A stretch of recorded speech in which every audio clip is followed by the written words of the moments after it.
this contest. Winners will be announced on the 20th of December 2020. Thank you, E-Bauer, for this opportunity, and Merry Christmas in advance. ẹ̀yin náà ẹ̀rọ ká ṣiṣẹ́ lọ látàárọ̀ ká délé pé ká wò tẹ́lẹ̀ àfi wẹ́lò iná bá pín ẹ wà máa gbọ́. dádì mi wọ́n ti múná lọ jẹnẹrétọ̀ ò dé ṣiṣẹ́ ẹ wá nǹkan ṣe sí o. ó ọkọ mi fún mi má ti kú kẹ́ mi ò dẹ̀ ti pa àwọn oníbàárà mi tán àforí láti wá nǹkan ṣe sí o. má jẹ́ kí wàhálà náà dìbà ìgbádùn rẹ nínú ọdún tó wọlé dé yìí ra Lumos Solar ní owó tí ò gani lára 19,500 bẹ́ẹ̀ ni 19,500 péré ni o kó o sì jẹ ìgbádùn náà ní kẹlẹlẹ nínú ọdún tó dé yìí àǹfààní yìí wà láti November 9 dé December 31 yára wá mú tiẹ̀ kó tó tán.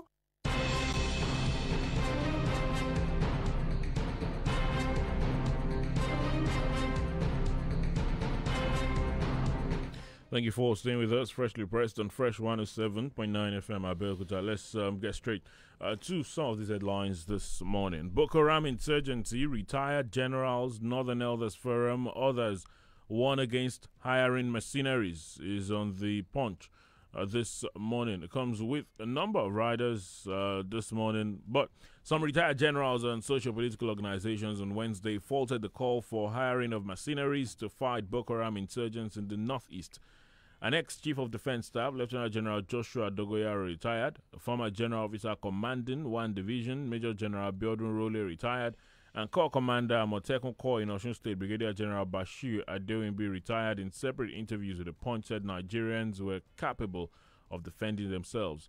Also, socio-political groups, including the Northern Elders Forum, the Pan-Yoruba Group Afenifere, and the Coalition of Northern Groups, faulted the call for the hiring of mercenaries.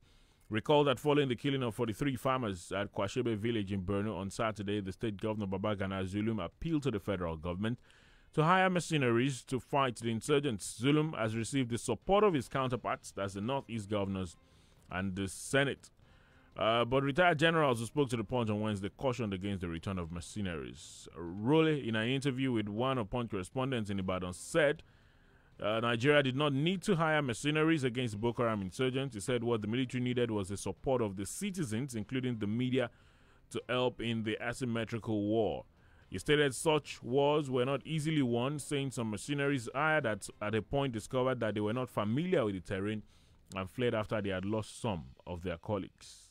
On his part, Adewinbi said involving mercenaries in the insurgency war would fail. He said if mercenaries will work in the same environment where soldiers had failed, no better results would be achieved. He, however, suggested reorientation of the residents of Borno to make them more committed to the insurgency war, adding that technology should be employed to monitor porous borders in the north.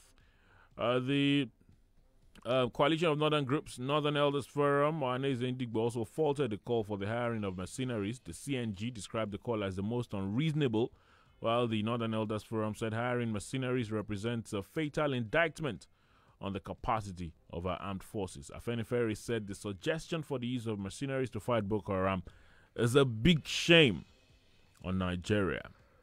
The rest of this you'll find on the Punch this morning. As a long read comes with the headline, Boko Haram insurgency, retired generals, Northern Elders Forum, others warn against hiring mercenaries, is on the Punch this morning.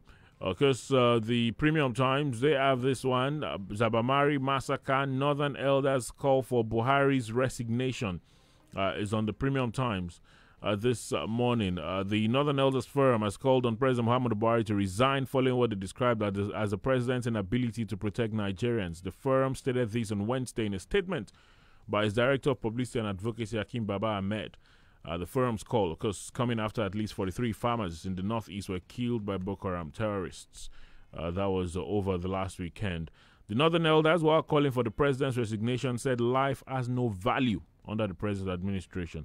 Mr. Baba Ahmed also said the president lacks the political will to fight the Boko Haram insurgency and other threats such as banditry, rustling, and kidnapping. Well, it goes on and on. I'm sure you saw that statement by the Northern Elders Forum. But let's talk about this, and because the reactions that have trailed the hiring of mercenaries fortified against the Boko Haram. The socio-political groups talk about Ferry, talk about Northern Elders Forum, Neze. They're talking about ego. They're talking about it's a big shame on Nigeria we should be capable of doing our thing. But then we've also heard some people say, look, if this is more than what we can undo, let's seek help from elsewhere rather. Yeah. Well, mercenaries are part of global warfare. There is nothing anybody can say about that. So they are part and parcel of global warfare. It depends on who is hiring them. During the Civil War, Nigeria and even Biafra used mercenaries. In fact, I recall there were about 7 of them that were very, very notorious. Coming to Lagos, Agege, to come and to bomb places in Lagos. They really ruffled feathers. So there's no doubt in the fact that they can be useful. But the reason why the professor, of the governor of the Northeast, Borno State, asked for this, the guy has been frustrated. There's no doubt in that fact. And he knows where the shoe pinches. And if you look at the discussion generally, either the National Assembly, the House of Representatives, even the Senate, in fact, at the moment, the Senate is even threatening. Well, Northern Elders Forum is saying, go and resign.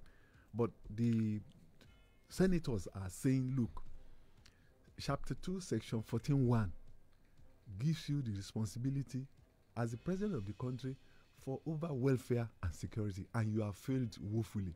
And so if you cannot do your primary assignment, then do the needful. In fact, they have even threatened that if the man does not resign, then they go the next step, or does not sack the service chiefs, and doesn't take, because they are saying we have given so much money and we are not seeing it, that there is corruption there. It should investigate it, punish whoever has been doing it.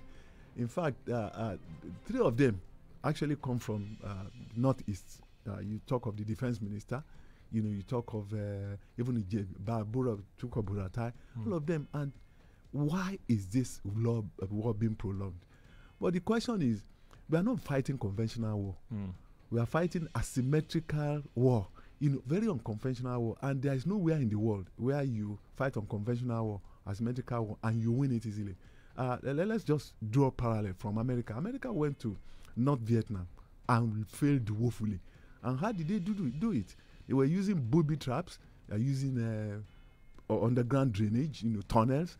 They were using all kinds of things, to fight America. And America, in the final analysis, in fact, people had to protest in Washington, 250,000 people. So generally speaking, it's not a war you can win. But there are so many things you can do. Let us look inside, in our own house too. What are we doing wrong? One, the military is overstretched, is stretched thin. They are fighting so many things, kidnapping, rape and what have you, banditry, Boko Haram and all that. Then we don't have the number to fight it. Then secondly, even within the military itself, just like the governor said, they should look at command and control. That they have enough soldiers there, but the command and control, something is wrong somewhere. Because whenever plans were made, there are the fifth columnists reveal it. And so the problem is within the military itself. The military, they talk about the cooperation of citizens. Of course, one of the retired generals who spoke with, the Punch also spoke about the need to reorientate residents, especially in Borno State, on the need to cooperate with, the military. One very interesting thing Major General John Eneche said on Monday was when he gave this narrative of military officers driving past somewhere. Some people come, place IEDs, residents see them. They don't tell the military officers. They come back and you have them go up and all. Yeah, because some of those residents, have sympathy for Boko Haram. Don't forget that these people went into Boko Haram because of the treatment being meted out to them, because of the economic situation, poverty, and what have you. And Boko Haram has support from maybe international community, maybe some individuals. They have what they need to use: scooters, machines, guns. In fact, if you look at the submission of this guy that comes from that area, the senator Alain Dume, he is saying the Boko Haram has superior military firepower, more than Nigerian government soldiers. And unfortunately, they have been voting money inside this place. Nobody is probing it. Why is the situation so?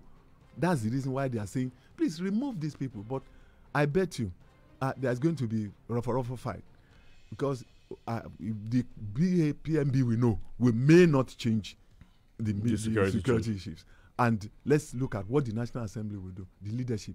But again, the way they got there, that's at times when you allow things to move the normal way, then you can have the the boldness. Just like unlike what Saraki did. Saraki didn't get there through them, and he really gave the government, pushed the government towards the right direction and gave them problem. But this time around, the two leaders, either the Senate president or Bajabi Amila, they came in through the government. And I want to see what they want to do this time around, because it appears they are frustrated and they are saying, change these people, recruit more people, change the tactics, and let us see what is going to happen. And if you don't do it, we'll take the next step. Lawan said it, and let's see the way. For the House of Representatives, they made that resolution that the president would come to them and brief them on the security situation. Many of us started saying, will he go? Will they even invite him? Anyway, the speaker held a meeting with him yesterday. Is on many of the dailies this morning. The report he gave after that meeting. Worsening insecurity, Buhari agrees to appear before House of Reps, is on the Tribune this morning. Is also on the Premium Times. Says Zabamari killings, Buhari pledges to honor Reps' invitation. That's according to Bajabi Amila. I was speaking to State House correspondents after meeting the president, saying, well, he has agreed to come. And the one thing he said was the president is even more concerned than than most. Well, I'm sure in other climes, the House of Representatives will not go and invite the president personally. They went there because, according to him, the president is a busy man, and he wouldn't know, his schedule and all of that. So they went to say, when would you be available to come? Maybe that was the question. Honestly, they don't need to go. If you allow institutions to work, they don't. In fact, he should. Don't forget that the House of Representatives and even the Senate, they represent Nigerians. That is Nigeria, incorporated, because every constituency is represented. And when they speak our minds. They don't have to go to him. In fact, so many people believe that they went there just to soften the ground for the man to come. That narrative you are giving when you say when they speak our mind, that's the original way. That's how it should be. That's the norm. Do Nigerians even agree that their representatives speak their minds? No, they may not be speaking our minds, but ordinarily, giving it normative justification, they ought to speak our minds. They ought to represent us. And if they speak, they invite this man, the issue come. In fact, one of them said something that really touched me. He said, rather than send delegation to Zabamari, he should have been there personally. I mean, it speaks to what the president ought to be doing and is not doing. What stops him from going there to show concern? But rather, it's all these platitudes. We're sorry. We are sending whatever. But I believe that they went there to save face. Because ordinarily, when you talk of resolutions are not binding on the federal government. But this time around, the Senate president is saying, this resolution, this is the second one. The executive must remove the service chiefs. The executive must do this. The executive must do that. Recruit 10,000 people and all that. Let's change the narrative that Nigerians are worried about security now. Let's see the way it's going to go. Because they talked about state policing, restructuring, and the likes, evolution of power also get a lot of attention when we talk about insecurity. Anyway, you'll find a lot of these reports on many of the dailies this morning. Zabamari killings, Buhari pledges to honor Reps' invitation is on the Premium Times, the Tribune. They also have that report. The Guardian, with some others, as far as the security situation is concerned as well, this morning. Abiodun presents 339 billion naira budget to Assembly is on the Guardian this morning. We'll look into that in a moment. Don't go anywhere. ẹ̀yin náà ẹ̀rọ ká ṣiṣẹ́ lọ látàárọ̀ ká délé pé ká hòtẹ́ẹ̀lì àfiwẹ́lò iná bá pín ẹ wà máa gbọ́. dádì mi wọ́n ti múná lọ jẹnẹrétọ̀ ò dé ṣiṣẹ́ ẹ wá kó ṣe sí o. ọkọ mi fún mi má ti kú kẹ mi ò dẹ̀ ti pa àwọn oníbàárà mi tán mo ní láti wá nǹkan ṣe sí o. má jẹ́ kí wàhálà náà dìbà ìgbádùn rẹ nínú ọdún tó wọlé dé yìí ra Lumos Solar ní owó tí ò gani lára 19,500 bẹ́ẹ̀ ni 19,500 rere ni o kó o sì jẹ ìgbádùn náà ní kẹlẹlẹ nínú ọdún tó dé yìí àǹfààní yìí wà láti November 9 dé December 31 yára wá mú tìyẹ kó tó tán. When the desirable becomes unavailable, then the available becomes the desirable. Now, the desirable is here. Brought to you by Aquifer Water Technical Services. The days of installing problematic boreholes are over. Aquifer is here to make your desired dreams of installing boreholes in the most seamless, technology-facilitated way a reality. They pride themselves on high integrity and professionalism with accurate and impeccable underground water survey. Their boreholes and installations are with up-to-date technology. You can also count on them to help you maintain your borehole to make it long-lasting. All their equipments are from overseas. Do you have a borehole that is giving you issues or you want to install a new borehole? Contact Aquifer Water Technical Services today at OM 68, second floor, Omida Shopping Mall, opposite Omida Market. Telephone 0803-521-9273 or 0815-568-7878. Aquifer Water Technical Services. We excel in borehole technology. Ọkọ mi, ṣé bọ́ọ̀sì yìí ti kún ṣá? Ṣé yàwá kọ́ ló jókòó sí? Ó yá pé nọ́mbà ọkọ̀ yẹn fún mi. Màámi, ẹ má ṣe yọnu. Dá mi lóhùn o jàre. Ó dá tí ẹ ṣe fídíò kọ̀ pàápàá kí n ráwakọ̀ yín ọ̀hún. Ó lé tó yẹn màámi, ṣùgbọ́n ó màámi. Ẹ̀yin náà má ti mọ bó ṣe lọ gan ni kẹ̀. Fídíò call kẹ̀. Bẹ́ẹ̀ ni kẹ́, àtìgbà tí mo ti bọ́ sórí òpó ìbánisọ̀rọ̀ Airtel ni mo ti ń gba dátà lọ́fẹ̀ẹ́ nígbàkúgbà tí ń bá rówó ìpè tí pè mí nílẹ̀ yá àti sókè òkun sì ti di kọ́bọ̀ mọ́kànlá péré fún ìṣẹ́jú àáyá kan. Bẹ́ẹ̀ ni o, máa bọ̀ lórí òpó ìbánisọ̀rọ̀ Airtel lónìí kí wọn náà bẹ̀rẹ̀ sí gbádùn gbogbo ìpè rẹ ní kọ́bọ̀ mọ́kànlá fún ìṣẹ́jú àáyá kan pẹ̀lú dátà ọ̀fẹ́ ní gbogbo ìgbà tó bá ra owó ìpè. Wàá sì tún gbádùn ìlọ́po méjì dátà fún oṣù mẹ́ta lórí àtẹ ìbánisọ̀rọ̀ tó ní agbára 4G tó gbòòrò jùlọ. Ó ní ìlànà àti òfin o. Wọ́n sọ fún awakọ̀ yẹn kó ṣe jẹ́jẹ́ jàre. Màámi, Airtel, the smartphone network.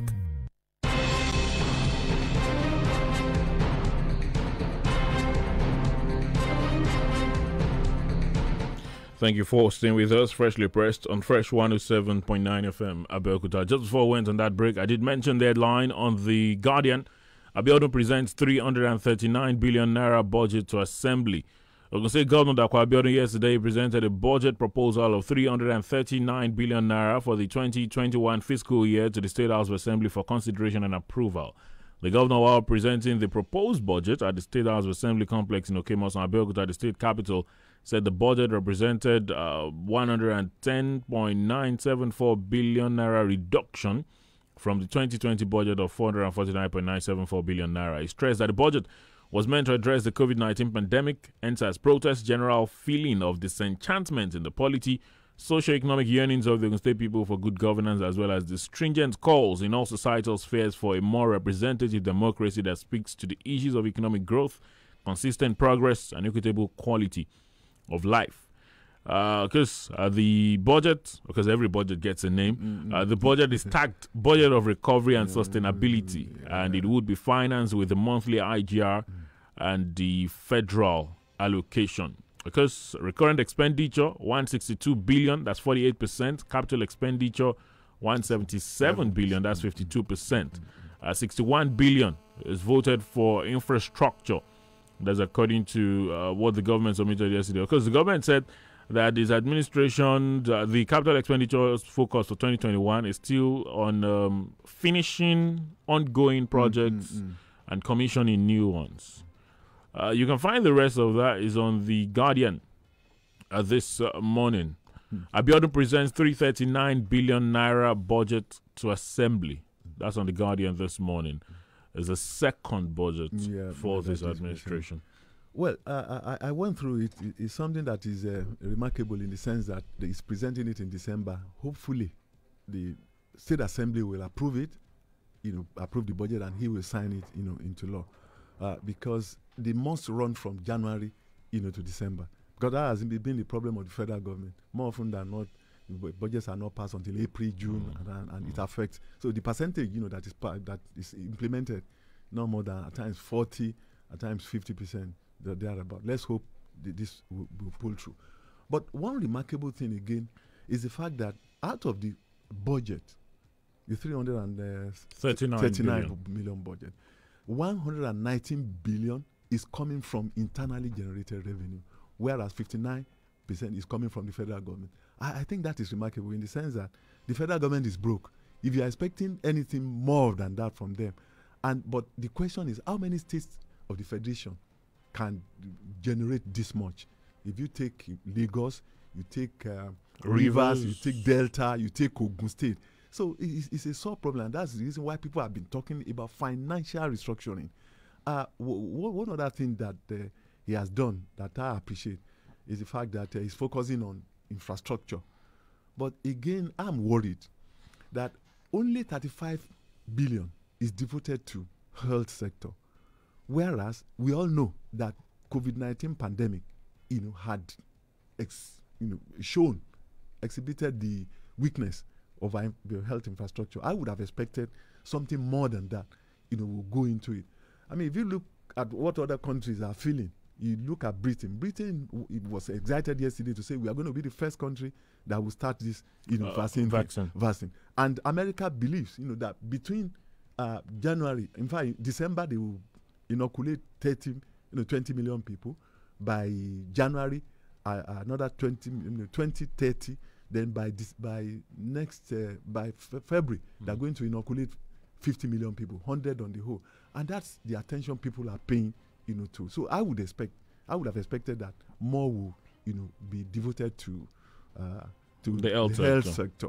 I think education got a very good share. I think 85%, 85 billion. Naira. I think that 58 billion 58 for education. Yes, I reversed it. It's 50. But although ordinarily it should be more than that, because even the UN believes that it should at least 26% of your budget should go to education, and health it should be 15%. So we have not even met that. So if we are giving 58%, I think more could be done. In the area of education.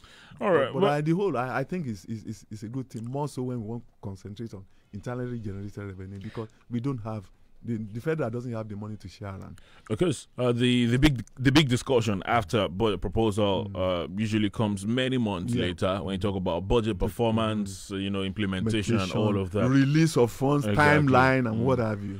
Although we'll see how this goes. For some people, the cheering news was the part where the governor said, well, we'll be focusing on a number of uncompleted projects, because that's an issue that a number of people have raised in this state, talking about projects that have been left uncompleted for a while now. Well, we'll see how it goes. But again, nobody hears, because when governors come in, they want to showcase their own projects too. And part of the problem why implementation is not always done is the fact that rather than, and it's wrongly done by governors, rather than focus on existing projects, you now pump more money into new ones, and the existing projects suffer. So I hope he won't do that, because that has been the problem of most governors. Abiodun presents 339 billion naira budget to assembly is on the Guardian this morning. Sticking with Ogun State, on the pen pushing newspapers, World AIDS Day, Ogun State leads in unveiling HIV self-test kits in Southwest. The Ogun State government has unveiled the first of its kind HIV self-test kits that will afford every individual the opportunity of doing human immunodeficiency virus test in the comfort and privacy of their homes. Pembushing reports that the wife of the Ogun State Governor, Bamidele Abiodun, unveiled the kits in commemoration of the 2020 World AIDS Day with the theme United to End AIDS in the Midst of COVID-19, held in Abeokuta. The Commissioner for Health, Dr. Tomi Koka, in a speech described the HIV self-testing as a process whereby a person who wants to know his or her HIV status collects a specimen, performs a test, and interprets the test result in private. Pembushing further reports that Koka noted that one, HIV self-testing does not provide a definitive diagnosis, saying that it is a screening test for the presence of HIV 1 or 2 antibodies or HIV 1p24 antigen. The commissioner boasted that Ogun State is the first in the country to launch the HIV self-test kit, pointing out that the likes of Malawi, South Africa, and Zimbabwe have done the same in Africa. The Executive Secretary, Project Manager, Ogun State Agency for Control of AIDS, Dr. Kehinde Fatugashe, commended the political approach of the Dapo Abiodun-led government, noting that despite the coronavirus pandemic, the government did not reduce its commitment to testing and counseling people living with HIV/AIDS. Well, you can find the rest of it. It's on the pen pushing newspapers. World AIDS Day, Ogun State leads in unveiling HIV self-test kits in Southwest. Well, Because you'd understand why this could be great, because we have situations where people don't want to have their tests in public. They don't want anybody to know. So maybe this could at least offer the opportunity to know your status in private and do whatever it is important afterwards. I think it's kudos to government, because people shy away from testing openly because of stigmatization, because they don't know what the result will come out. And that has been what pushes people away. I mean, they don't want, in fact, there is a campaign all along, even on radio now, that please go and test your know your status. It's a very interesting. Very interesting. It's a good thing. But what of the amount? Is it going to be free? That's another thing to take a look we'd have to wait and see. We'd have to wait and see. But this development is good in itself. It's a good development, and government can even sponsor. Government can even sponsor individuals through groups, associations and all that, to buy. Well, it's day Ogun State leads in unveiling HIV self-test kits in Southwest. Is on the pen pushing newspapers this morning. I have no issues with Gani Adams, but his past conduct was not in tune with my principles, says Obasanjo. That's something you'd have to check out on the pen pushing newspapers this morning.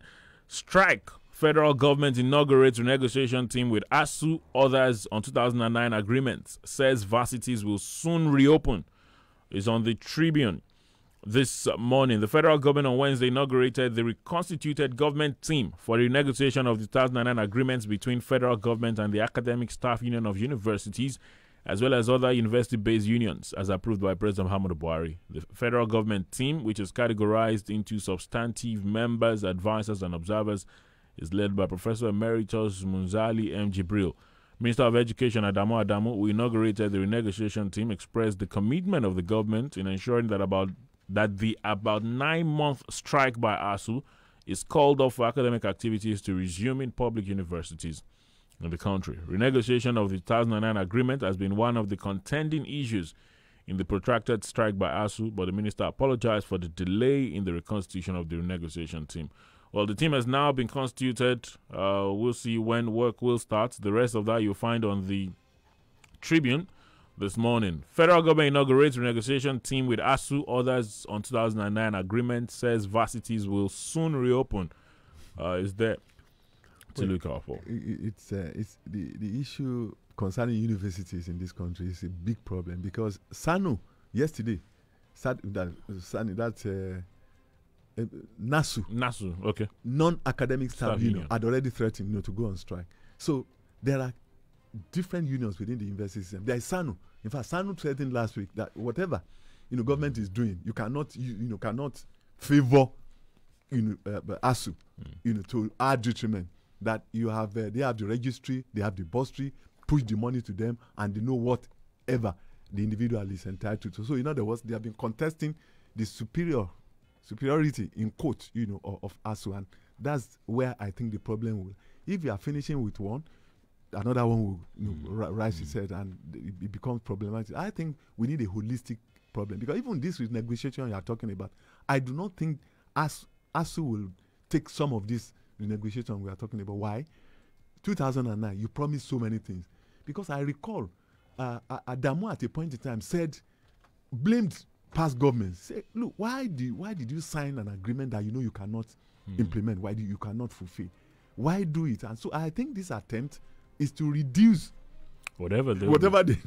Well, we'll see how it goes. Let's not preempt, but we'll see how it goes. But it's obvious. I see the point you're making. It's Minister promises reopening of varsities as NASU issues strike notice. Is on The Guardian this morning. We'll take a pause and return to talk to you this morning. Don't go anywhere. When the desirable becomes unavailable, then the available becomes the desirable. Now, the desirable is here. Brought to you by Aquifer Water Technical Services. The days of installing problematic boreholes are over. Aquifer is here to make your desired dreams of installing boreholes in the most seamless, technology-facilitated way a reality. They pride themselves on high integrity and professionalism with accurate and impeccable underground water survey. Their boreholes and installations are with up-to-date technology. You can also also count on them to help you maintain your borehole to make it long-lasting. All their equipments are from overseas. Do you have a borehole that is giving you issues or you want to install a new borehole? Contact Aquifer Water Technical Services today at OM68, second floor, Omida Shopping Mall, opposite Omida Market. Telephone 0803-521-9273 or 0815-568-7878. Aquifer Water Technical Services. We excel in borehole technology. I think, oh, where the load go come from? I think, oh, I look up, I look down, I see phone for my hand, eh? Oh yeah. Express for express load, na shop banka, oh, eh. Hard life no dey pay anybody o. That na why EcoBank land with Express Loan. Loan where everybody fit get, where they save with Express Save. Dial *326# to open your own Express Save account today on top your phone. Bang bang bang, you don't open am. No wahala. And with Express Save, you go fit get boku chance for Express Loan. Express Save for express loan, na shop banka, oh, eh. EcoBank, the Pan-African Bank. ẹ̀yin inú ẹ̀rọ ká ṣiṣẹ́ lọ látàárọ̀ ká délé pé ká wò tẹ́lẹ̀ àfi wẹ́lò iná bá pín. ẹ wà máa gbọ́. Daddy mi, wọ́n ti múná lọ. Generator ò dé ṣiṣẹ́. Ẹ wá nǹkan ṣe sí o. Ọkọ mi, fóònù mi mà ti kú kẹ̀. Mi ò dẹ̀ tí pa àwọn oníbàárà mi tán. A ní láti wá nǹkan ṣe sí o. Má jẹ́ kí wàhálà àná dìbà ìgbádùn rẹ nínú ọdún tó wọlé dé yìí. Ra Lumos Solar ní owó tí ò gani lára 19,500. Bẹ́ẹ̀ni 19,500 péré ni o. Kó o sì jẹ ìgbádùn náà ní kẹlẹlẹ nínú ọdún tó dé yìí. Àǹfààní yìí wà láti November 9 dé December 31. Yára wá mú tiẹ̀ kó tó tán.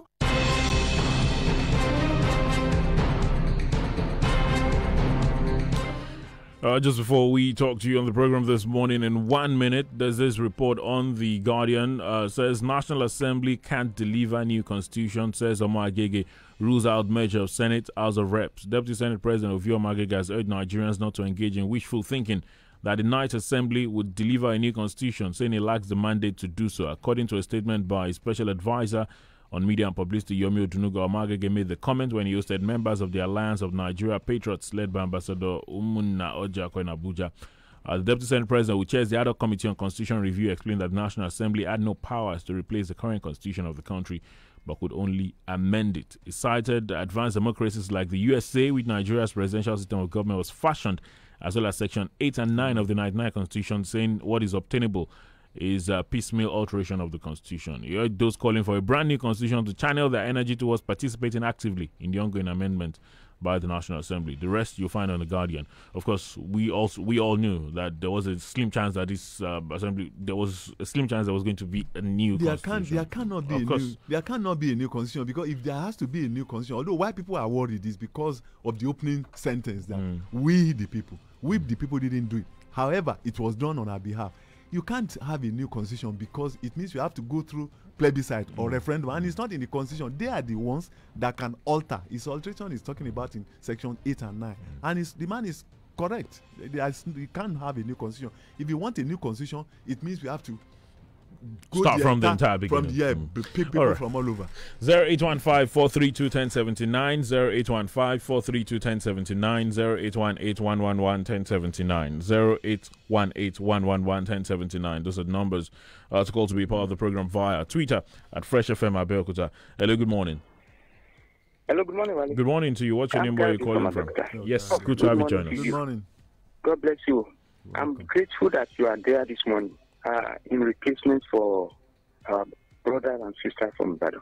I will say this. Imagine the antics being played now between Butai and the presidency, that we are still going to go a hard way for 20 years to face this insurgency.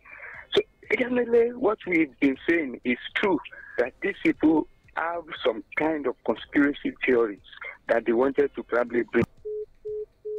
Hello? Oh, well, you could try again. We could try again. Hello, good morning. Hope we get this. Good morning, Wale. Yes, good morning. What's your name? Where are you calling from? Good morning, Prof. My name is Paul Oni. I'm calling from Abeokuta. Okay, Mr. Oni, good to have you join us. Thank you very much. I want to quickly talk on the issue of mercenaries. Okay. You know, being a former military officer myself, I I know the Nigerian military. The Nigerian military armed forces is the best in Africa. Okay. You know, we went all the way from here without having any foothold on the ground. We went to Liberia. 1992, 91, 92, 93. We went to Liberia and we defeated Castello. The guerrilla warfare in Liberia and Sierra Leone is worse than Boko Haram that they are talking about. But in a situation whereby the soldiers go to the war and they arrested thousands of these Boko Haram operatives and handed them over to prison officials, to the federal government to prosecute, and the federal government turns around, refuses to prosecute them and releases them back in a crooked de-radicalization program. What do you want those soldiers to do? Would they lose morale? All right, Mr. Oni. In a situation whereby generals are complaining of equipment, and what you do is turn around and confront them. All right, Mr. Oni. Lose morale? All right, Mr. Oni. Your point is well noted. Mr. Oni, by the way, you might want to check out your phone settings. The voice is a bit interesting. Hello, good morning. Yeah, Wale, good morning. Good morning. Yeah. Eddie, good morning. Good morning. You have Solomon on the line. Yeah. I think the Ogun State government present their budget yesterday. And I think we should focus on that more. Look, Mr. Eddie, I know you know Ogun State. There's a road from Songo to Agbado. Linking Akuti, Alagbole to Vega. Mr. Eddie, there is another in Yoruba, Ambasala Koja, Tida, Aturoshe Patgarabiawu. Do you know that road, that project has not been completed? That project was started by the last regime. What really shocked me this morning, there is another road linking Ojodo Abiodun to Akute. They have already marked the building that they are going to demolish. When you have not completed, it's the same area. You have not completed one. You have started another one. What is really happening with Nigerian politicians, Nigerian leaders, for Christ's sake? Look, it's all about me. I'm the one that do this one. That is the problem. Look, I want to beg Mr. Governor, starting another road here, we will not give you, we will not do that. Complete the one that they have started, and we will give the kudos to you. All right, Mr. Solomon. All right, thank you for your contribution. Remember, at Fresh FM Abeokuta on Twitter, well, we spoke about this earlier. Continuation of projects and all of that. Well, the governor said there's some money voted for continuation of projects. We'll wait and see from the 2021. Hello, good morning. Hello, Wale. Yes, good morning to you. We have you back now. Hello. What is going on? It has to be Mr. Kayode's connection, not ours. Hello, good morning. Because it's happened twice now. Hello? Okay, then maybe it's ours now. 08154321079, 08181111079. Good morning. Good morning. Good morning. Wow. Good morning. Wow. Good morning. Good morning. Please turn down the volume on your radio. Thank you. Yes, we can hear you. Go ahead. God bless you, Wale. You see, I want to give those to His Excellency Clinton yesterday. Yes, budget of recovery and sustainability. But I still want him to, probably do more in areas of, the agriculture, which is really giving employment to most of our youth. Ogun State, food in abundance is going to be a plus. Exporting agricultural products outside, Ogun State towards, developed country is something that's going to give Ogun State a kind of a very big IGR. And I'm telling you, other industries that have left, Michelin Dunlop can come back if you can revitalize and rehabilitate our, rubber estate, Agbino rubber estate, the Kenyan rubber estate, etc., etc. God bless you, Wale. Thank you. Hello, good morning. Hello, good morning. Yes, good morning. Good morning. Good morning. This is Mr. Alashe calling from Idia. Good to have you join us. Talk to us. Okay, thank you. Like you made mention of government approving the HIV test being self-testing. Yes, being used privately.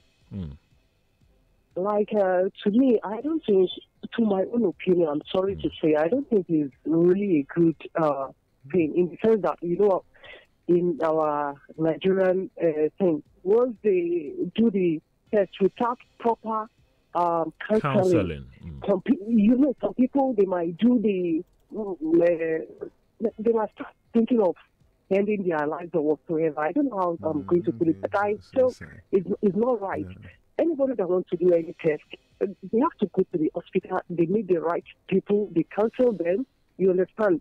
Maybe if they start taking their drugs, and if not, it's a good thing.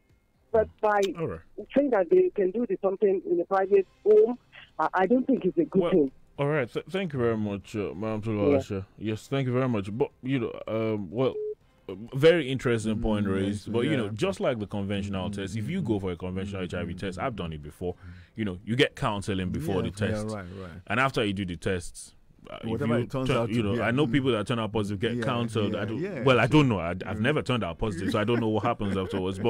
But I want to believe before giving out the self-testing kits as well, some level of counseling will be done. Very interesting point raised there. Tweeted this morning with some thoughts. Raji Afiz Abidemi says, on the issue of President Muhammadu Buhari planning to visit the House of Reps, as far as I am concerned, I'm sure that's what it means. It says, I don't expect much from Mr. President. He will just perform drama and members of the House will clap. God bless Nigeria. Okay. Shegun Bogi says, if Buhari appears before the House of Rep, will that solve the problem? I don't think so. I think this government should drop egos and ask for foreign help because it's obvious our armed forces lack the capacity to end this insurgency. Honorable Ademalaki Vanguard says, even though some of us are not security experts and may not be able to accurately comment on security issues, however, if mercenaries have worked in the past, why not try them again? Yeah. Asking for help when necessary isn't a sign of weakness, but that of courage and strength. Taiwo Tolulokwe says it is in order hiring mercenaries to fight insurgents in Nigeria. Lest we forget our military participated in peacekeeping and warfare in other countries. I believe it is our turn to seek assistance. Nigerian military has been infiltrated by insurgents. Edwin Abayami says the bane of any democracy is a weak and spineless legislature installed by the executive. The president will come, read a prepared speech, they all clap, and the session is over. He says, again, I asked Mr. Eddie, what could be the security implication of rehiring the mercenaries? Taiwo Tolulokwe says, is the height of insensitivity for budget 48% for a current, which will service less than 4% of the total population compared to the remaining 96% population who will indirectly share 52% of the budget through capital projects. But salaries have to be paid, personnel costs, all these things have to be serviced. Nothing good can come from Egypt, says the biblical Jews. Nigerian government has shown its irresponsibility in the past on agreements with ASU. The committee set up by Malam Adamu on 2000 agreement with ASU will be another failed project. That's Taiwo Tolulokwe. Good morning. Varsities will reopen soon. I pray so. This person says in Conti Bajejino. That's Reverend Zachariah Olubayo Tanigbola. Well, all right. Olakomilari, can the National Assembly impeach Mr. President if he refuses to sack the service chiefs at the end of the day? Who is between the duo who has a damning past? Oh, he's talking about the Obasanjo Gani Adams situation. Okay. Mr. President should please bury the ego and look for help outside. Killing should not erase Nigeria. Zachariah Tanibola on Twitter. Well, that has to be the program. So someone was asking the security implication of mercenaries. 30 seconds quickly. We spoke about it, but 30 seconds. Well, no security implication other than that they may not meet the target. And that's the reason why in 1989 there is this United Nations Convention against either use, recruitment, funding, and training of mercenaries because they don't want them to upset regimes that are existing in countries. So no security implication. They will take their money. They are prisoners of fortune. They are soldiers of fortune. They want to make their money and go back. And once they cannot achieve that, they leave. So no security implication per se. That's the program this morning. Thank you for your contribution this morning. Thanks for having me. Thank you for investing your time with us this morning. Freshly Pressed returns tomorrow, Friday. Wale Bakare is my name. Many thanks to Mustafa Hussein, who's in the studio with us this morning. Enjoy your Wednesday. Oh, tomorrow is Friday, yes. Enjoy your Thursday. Yeah, I'm correct. Bye for now.